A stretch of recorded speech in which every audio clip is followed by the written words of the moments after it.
Bonjour à tous, nous poursuivons avec la 10e Mishnah du 4e Pérec. La Mishnah nous enseigne ici une troisième marloquette entre Rabbi Eliezer et Rabbi Yehoshua. Mais cette fois-ci, Rabbi Eliezer est Mekel, dit la Mishnah, et Rabbi Yehoshua est Mahmir. De quoi il s'agit? Bedores litra ketziot. Quelqu'un qui va écraser, litra, une mesure, un poids, de ktziot, c'est-à-dire de figues sèches. Ktziot, c'était un outil qui s'appelait Miktsoa, avec lequel on coupait les queues des figues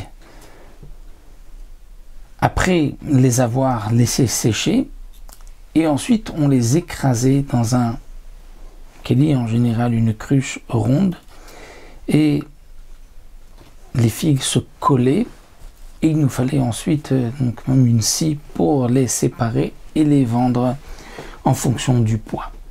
Quelqu'un qui va être dorès, il va écraser litra ktziot, donc une mesure d'un litra de ktziot, de figues sèches, alpiakad, c'est-à-dire qu'il avait déjà des jarres qui étaient déjà pleines, il lui restait juste le haut à terminer, et il a écrasé là-bas des ktziot, donc des figues sèches de terouma, mais il ne sait pas, et il ne sait pas dans quel jarre il a écrasé ces figues de terouma. Donc il y a une jarre où la couche supérieure est de terouma. Et bien là nous avons une grande marloquette. Rabbi Eliezer va dire la chose suivante. Pour pouvoir annuler cette litra, donc cette quantité de figues de terouma, il faut qu'il y ait 100 fois plus dans toutes les jarres que nous avons. Eh bien pour Rabbi Yehoshua c'est le plus simple, il faut qu'il y ait 100 jarres, puisque on sait qu'on a écrasé dans la couche supérieure. Donc les couches inférieures ne peuvent pas annuler la couche supérieure, elles ne font pas partie du mélange, elles ne font pas partie de la taharovet. Donc pour Rabbi Yehoshua, si j'ai 100 jarres contre cette jarre-là, donc je comprends que je peux l'annuler, parce que s'il y a 100 jarres, et n'oublions pas que d'après Rabbi Yehoshua lui-même, il fallait qu'il y ait donc 99 et un peu plus pour annuler. Donc là il nous dit 100 jarres en tout, un peu plus que donc ce que l'on a mis, 99 et un peu plus, mais on ne tient compte que des couches supérieures pour annuler. Mais Rabbi Eliezer, lui, est plus Mekel. Il dit Roim otam kilo en prudot. On va imaginer comme si toutes les rangées, tous les figues qui sont dans la jarre sont détachées, et celles du bas vont s'associer pour annuler celles du haut.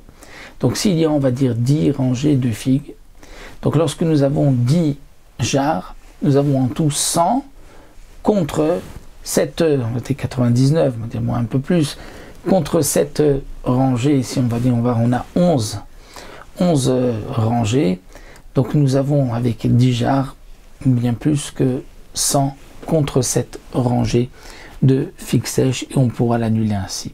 Donc là la marloquette où Rabbi Eliezer et Mekel, c'est que bien que maintenant tout est dans la même jarre, tout est écrasé, et il n'y a pas de doute sur le bas de la jarre, mais que en haut qu'on a écrasé de la terouma, malgré tout on imagine comme si ceux du bas étaient séparés et pouvaient annuler le tout. Donc ça c'est le chidouche. Donc il faudra dire que, comme explique les Mefarshim, que ce chiour de 1% n'est que midé rabanan, ou bien on dira que la terouma des figues n'est que midé rabanan, comme la Torah c'est que le raisin et les olives et la récolte, et donc c'est pour cela qu'on pourrait être mekil d'après Rabbi Eliezer, bien que on sait que le safek n'était que en haut. Malgré tout, toutes celles du bas vont pouvoir s'associer pour annuler celles du haut. Rabbi Yehoshua dit non, l'otale atcham kadim, pour pouvoir annuler, il faut qu'il y ait au moins 100 kadim, puisqu'on ne tient compte que de la couche supérieure, comme nous l'avons vu.